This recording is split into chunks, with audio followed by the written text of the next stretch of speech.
Est-ce que vous connaissez Mjällby? C'est un petit village de pêcheurs de 1400 habitants environ, situé au bord de la mer Baltique, à l'extrême sud de la Suède. Et son club de foot est devenu pour la première fois de son histoire champion de Suède. 12e budget sur 16, Mjällby a survolé le championnat suédois.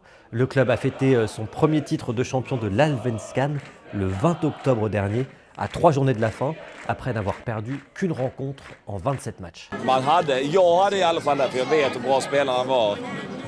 Att vi kunde gå långt, men att det skulle gå hela vägen eftersom man ska ändå spela 30 matcher. Det trodde man ju faktiskt inte på, det får jag ärligt erkänna.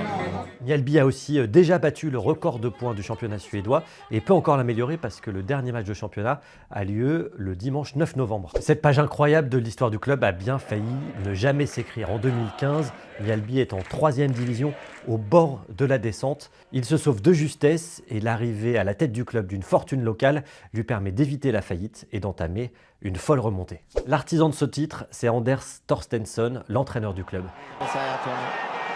Il a 59 ans, c'est un ancien directeur d'école et il a joué enfant sous les couleurs de Mjällby. Arrivé en 2023, il a une devise pour rivaliser avec les gros clubs, c'est être les meilleurs dans tout ce qui est gratuit, c'est-à-dire la cohésion, l'envie et la discipline. Chaque matin, il répète cette devise à ses joueurs lors d'un petit déjeuner copieux pris sur le terrain d'entraînement du club, surplombant la mer Baltique et juste à côté du camping municipal.